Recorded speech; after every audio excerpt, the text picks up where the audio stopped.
Hey everyone, welcome back to the shop. Let's get back to work on the Fokker D.VII.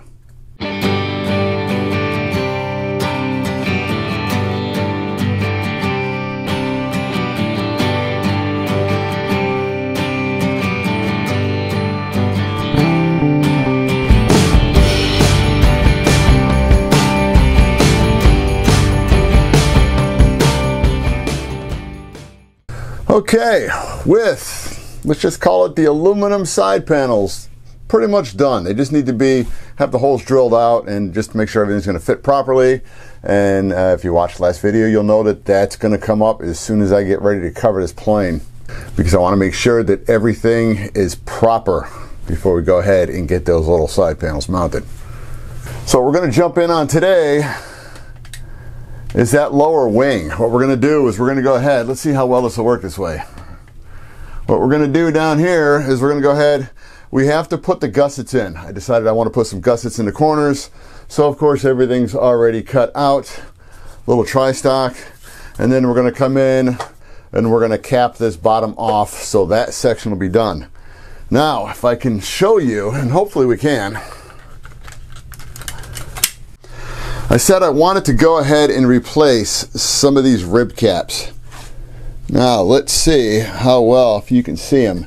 I don't know if I can get you down low enough. There's almost an 1/8 inch gap underneath these four right here coming up, almost an 1/8 inch. So what I decided I'm going to do is come in, pop these four off. I've already got everything cut and ready to go. And then as soon as these things are put into place, the bottom wing itself is ready to start getting ready to cover. So the first thing I'll do today, because I'm going to mix up a batch of nitrate dope. So I'll show you guys all about the nitrate dope, what we're going to do. I want to seal pretty much just the trailing edge of this to begin with. I want to put several coats on this because I've got to go ahead and sand this. And I'm not happy with the condition that this is in, because this thing was probably originally built, oh my gosh, don't know, because I think the guy bought the plane or bought the kit in 2004. I'd have to reconfirm, but it's been in this state for probably, decade and a half. The wired trailing edge, because the way they did it in real life is it came down to the end of the ribs and then it was just a wire that ran through. So that's why it has this shape, and I just want to kind of mimic it. It's not going to be perfect, but you can see I'm not happy with it, just the way that these things were originally sanded. So I got to figure out how I want to do that. And for the top and the bottom wing, we're just going to go ahead and get that sanded out properly. So I'm just going to go ahead and I'll just show you little pictures, or I'll just bring it back for each step, just so you see where I've got before I go ahead and do the repairs, because this is going to be relatively quick and easy. I'm not expecting this to take more than 45 minutes, hour tops. All right, the reason why I decided to go ahead and put these gussets in, because this center section here, let's call it the forward spar and the mid spar or the rear spar, however you want to look at it, it's boxed out. And thing is even though these two structures, the front and the middle, are strong from side to side, there's nothing that's joining them together. It's just a simple little glue joint on each location, front and rear. So what I decided to do with this was just come on in and gusset it. So at least let's just call it the spar. The spar itself is properly attached to the ribs. Just so we've got larger glue points on it, and so now this whole center section box itself is stronger doing it this way than leaving it the way it was, because even though this will also add structure to it, I'd rather have this on the inside, because the weight of these things is, maybe a gram and a half per. So, and that's probably really stretching it. It's probably about 2 grams for everything. So it's a minimal amount of weight for a substantial amount of strength.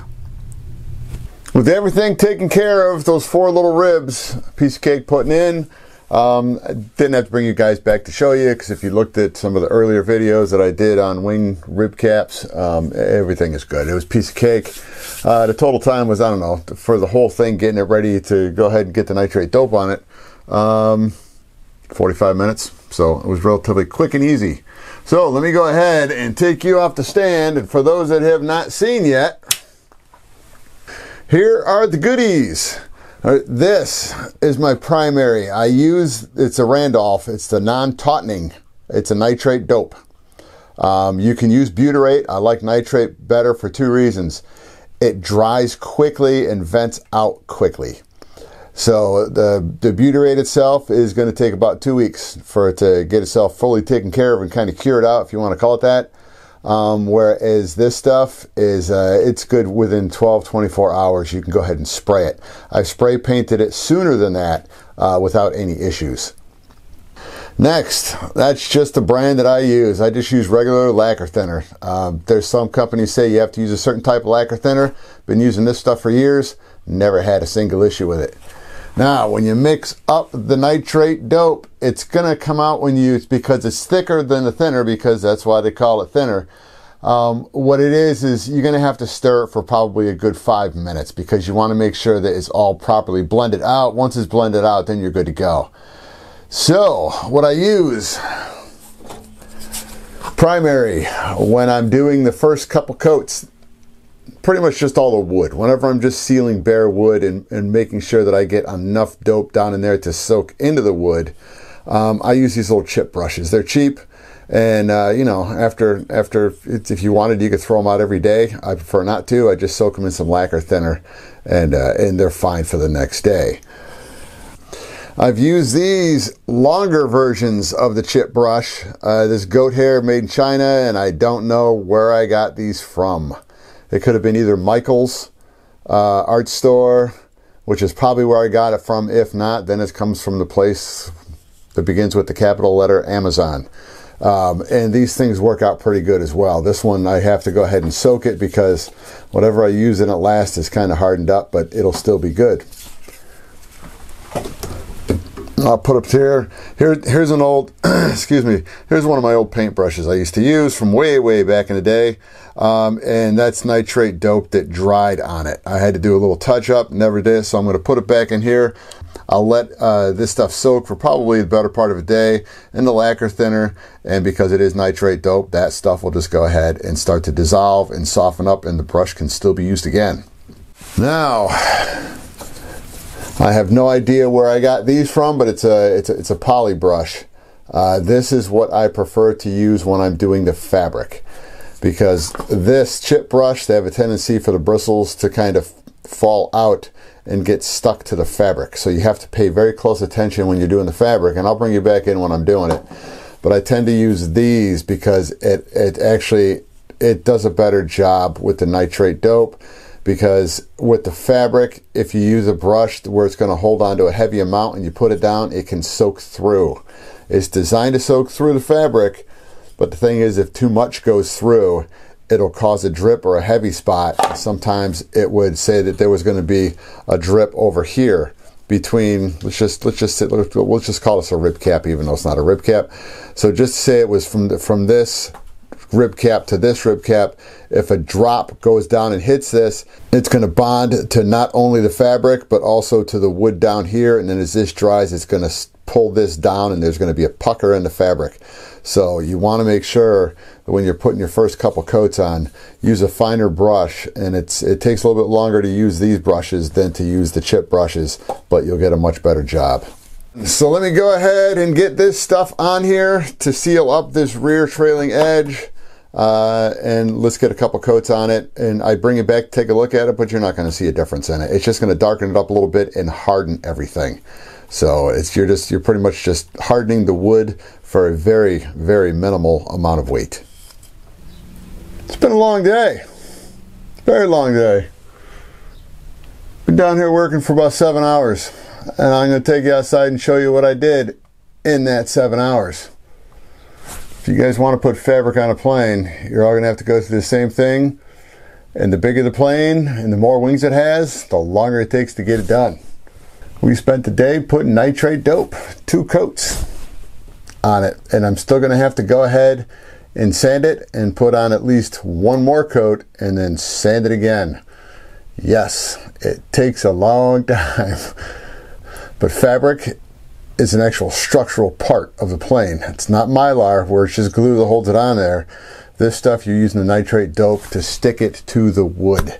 So not only does it go through the fabric, goes between the fabric and into the wood, so it really bonds the fabric. That's why it's considered a structural part of an airplane.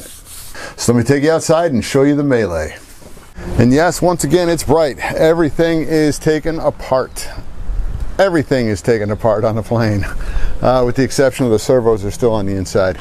All right, so let's see if I can use the exhaust to kind of show you what I've got to do. This little section right here, hopefully you can see it in the video. I need to replace this little cap and this little cap because yeah, I forgot that I had to redo those two little caps.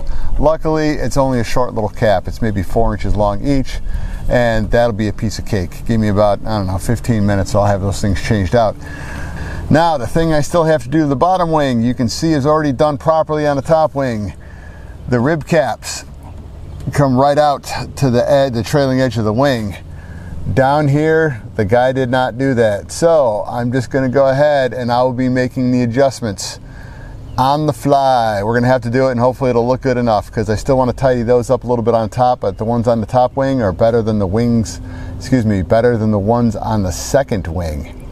And I do believe in the plans, you build the top wing first, or the instructions, and I believe the bottom wing is second. I will confirm. So if the guy who originally built the top wing did it like that, anything I replaced, I was replacing on the bottom wing with the same length. Because if I was going to be cutting those things a little bit short and redoing the little teeny whoop-de-doos in the middle of the wing there between the ribs, I was going to be doing that down here too. I just have to decide, you know, how bad did this guy do? Because it's a bottom wing, and just as long as I get it really close, I think it's going to work out just fine. Every year, pretty much, I went to college during the summertime. I came home and painted. So I painted houses for pretty much 4 summers. And then after that, anytime either money got tight or a friend of mine that owns a painting company needed a little help on a couple quick jobs to get them done and out the door, yeah, many years I've painted. So doing that kind of stuff is easy peasy. I can put the music on and just go to town, and it doesn't bother me at all. The only thing you got to worry about is with the nitrate dope. It's not as bad as you think it's going to be, but if I was inside this little room for the 6 or 7 hours without either having the door open while I'm doping the wood, I'd probably be stepping outside about every half hour just to get a little fresh air. So if you guys want to go ahead and try it, by all rights, do it. It's the first time you cover with fabric, you'll kind of question your sanity, but as soon as you start putting the fabric on the plane, you're going to find out how easy it goes on. It goes on great around compound curves, even inside curves. That's why I like it as much as I do, because you're literally sticking it to the wood. And then once everything is set and ready to go, you just come across with an iron, and it's a minimal amount too, which you have to use for heat. I believe I'm somewhere around, I'm going to probably be wrong, because normally what I do is I come on in and I look at the little gauge on the iron, and it's somewhere about 225, 230 is where you're just going to go ahead. It doesn't need to be any hotter than that. And you have to be very careful when you do it, because you can tighten that fabric up so tight. Not only can you bend balsa very easily, you can actually snap it. So when it comes time, when the covering time comes, because I'm going to be working on this for on and off for probably a week or so, just getting this stuff ready to go. But there's other little things I still have to take care of on the plane. I'll bring you back when I do it, because while I'm doing that off camera, I still have to put the 2 machine guns together, which somewhere around here, yeah, here we go. Somewhere around here, yes, I've already got those set up, ready to go. So I just got to put those together and follow the instructions on how they want it in the plane. So that's the easy part. So I still have to do that. I've got to put the flying wires on the tail, and that I'm going to be doing probably in the next video, because I'm going to go ahead and do all that little stuff. So I've got all the holes properly drilled out, and then what I normally do on those, because I don't have any aluminum, I know I got brass. A lot of times what I'll go ahead and I'll put this with some 5/32 round brass. So I'll drill the holes out so this will fit through, push this through. I can go ahead and glue it into position or not, because once I put the wires through, or the cables, you're pretty much just, this is the thickness of the wood. So that way, when you put it down, you tighten it up. You're tightening it up against the brass. You're not tightening it up against the balsa, where you're going to crush the balsa down. So all of that stuff will be put through. And I know I still need to put the whole thing back together again, but I have to do a couple of repair jobs to the cabane struts, because one of them kind of cracked the wood on it. So I got to go ahead and re-glue that piece back on. I've got to kind of sand everything to the way I want it to look. And then that too, because even though it's got nitrate dope on it, it's going to have a little more work done to it. And then that's going to be covered with fabric as well. And then the other thing is I need to put the little, let's just call it the bottom wing between the wheels. I've got to put the little L brackets out of those into position, but I also have to have that set up so that it's the same angle as the bottom wing. And that's going to be the tough part, because the bottom wing is set up at 0. So that's going to be set up at 0. The top wing is set up, I believe, at +3 degrees. So I'm going to do a little reading on that one to see what I could find out that was done with those things in real life, let alone also on like the Balsa USA or anybody else's model kit. So we're pretty much coming up on the last weekend in June right now, and I pretty much wanted to start covering in July, which we're going to do in July. I was hoping to have it started pretty much the first weekend in July, but that's possible, but not too probable, because even though I still have work to do on the planes, because even though I still have work to do on the Fokker, I can still start covering. So there's certain things I can start covering and then walk you guys through just exactly how it's done. Because typically what I do with airplanes like that is I start on the control surfaces first. I'll start on the rudder, the elevator, the ailerons, get that done first. Then I jump into the wings, and the very last thing I do is the fuselage, because the fuselage is the hardest part, and I'm still trying to figure out how to work around the tail on that one. So that one will be, yeah, I'll be scratching my head a little bit before I get going on that. So the way things are looking right now, let's just go ahead, let's call this a video, and I'll see you guys next time. I'll back down in the shop.